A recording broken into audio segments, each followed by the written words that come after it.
So you had to have people talking about autopsies and talking about tearing biceps off the bone and talking about spiked water and talking about all those things to carry you through. Now that we're getting closer to the fight, now you got to start talking about how much of a badass Deontay Wilder is. It's marketing. That's what you do.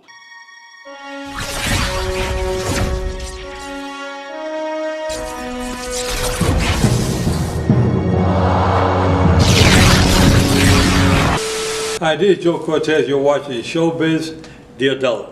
Oh, this is Bernard Hopkins, ShowBizz, The Adult. I'm out. Oops. Oops. Are you surprised? Are you surprised? Deontay Wilder's sparring partner just said that Deontay Wilder wasn't injured. He was ready to fight Tyson Fury back in July. Are you surprised? Why?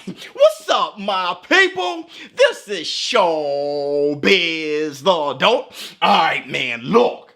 Deontay, the Bronze Bomber Wilder, he's back. Oops. All right, man, look. First, I want to say this. Are you surprised? How? I'm going to get to the article. I'm going to talk about the article, but I got to talk about you for a minute. The boxing fans out there. Rafael Akpuri, he said that Deontay Wilder, he was ready to fight Tyson Fury back in July. The movements and stuff that Deontay Wilder is doing, there's no way that an injured man could be doing those moves. Are you surprised? He said Deontay Wilder, he's looking better than ever. He's in extreme, amazing physical shape. Are you surprised? Let me tell you something. When I interviewed Junior Fa, Deontay Wilder's sparring partner, preparing Deontay Wilder for the Tyson Fury rematch, he said that Deontay Wilder, he was there when he hurt his arm. But he said that he didn't think that the damage was so severe that he wouldn't be able to perform against Tyson, the Gypsy King Fury. He said he credits Tyson Fury for his game plan more than anything. He didn't think that that loss had to do with the injury. Shelly Finkel, Deontay Wilder's manager, he said Deontay Wilder didn't suffer no severe injury. He said he banged his arm a little bit, but no severe injury. And then you hear Tay Jones from Team Wilder saying that Deontay Wilder tore his bicep off the bone. Off the bone? Off the bone. Let me tell you something. You can probably get that past people who've never been injured before, but you ain't getting that past me. Look at that. Look at that. You see that scar? I've torn my bicep off the bone. And when you do, you can't pull, you can't push, you can't swing, you can't do any of that. None of that jive that Deontay Wilder was doing in that rematch. So you could miss me with that. And all of that is by design. I try to tell you, all of it is by design. And it's so funny because you've seen it happen before. You saw it happen with Anthony Joshua. Look, when Anthony Joshua was dribbled off the canvas against Andy Ruiz, everybody had a ton to say. They had a ton to say. Said that he was knocked out in sparring. His father was mad at Eddie Hearn because of some backstory or something that they knew. All these things. AJ, he ain't said a word. AJ was on his grind. He knew that he had to repair himself spiritually, mentally, and then go back to the drawing board so he can get his belts back. That's what Deontay Wilder was doing. That's why I never had anything against Deontay Wilder. Why everybody was talking to me saying, what do you have against Deontay Wilder?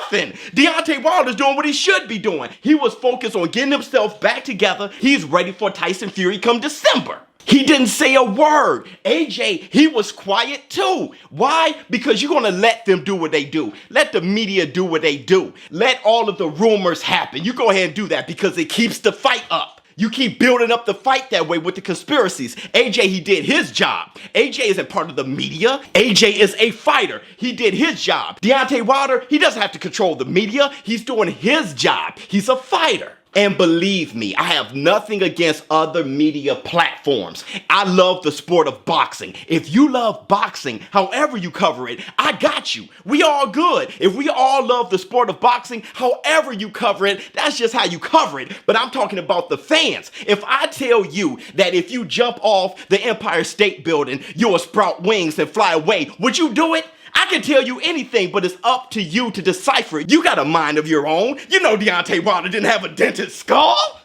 Come on. A dented skull?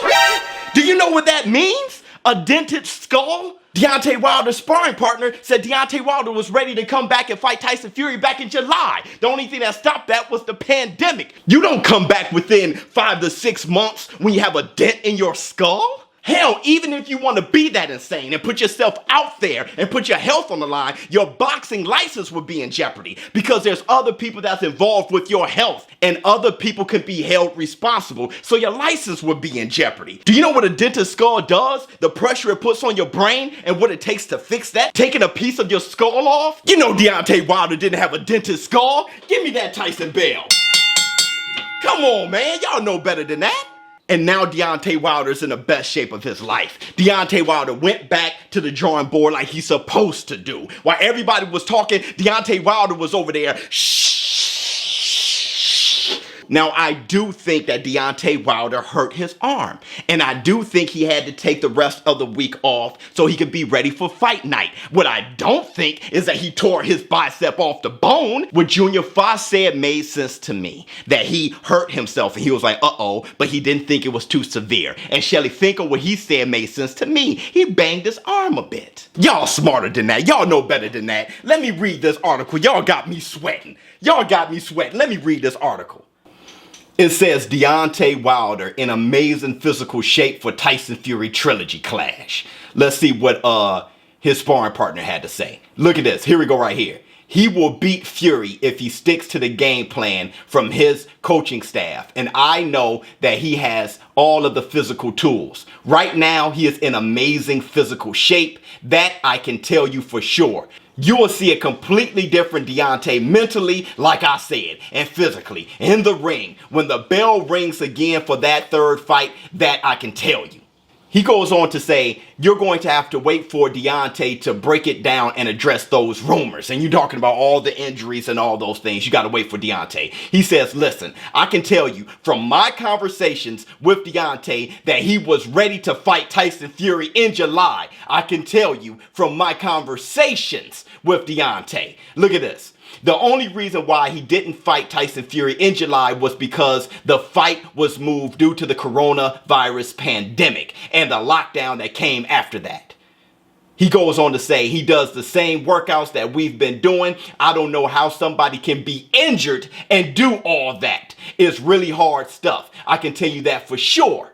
He added, concerning fighting Tyson Fury, he's extremely confident. He's very excited about the third fight.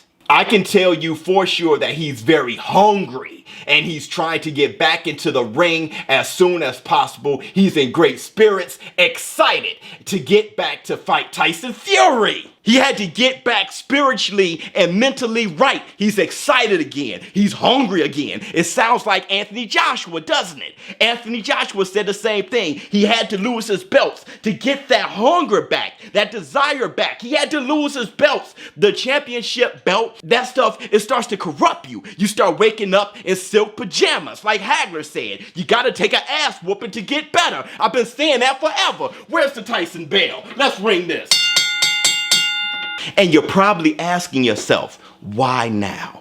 Why is the truth starting to come out now? Why is Shelly Finkel saying what he's saying now? Because it's part of the plan. That's how you sell the fight. That's what you do. You let the people conjure up all these conspiracies and say what if and all those things to carry you through. Especially with the pandemic, you had to carry the fight over that. So you had to have people talking about autopsies and talking about tearing biceps off the bone and talking about spiked water and talking about all those things to carry you through. Now that we're getting closer to the fight, now you got to start talking about how much of a badass Deontay Wilder is. It's marketing. That's what you do. Let me know how you feel in the comments below. ShowBizz the adult. Come on, man. Y'all smarter than that. I'm out. Huh.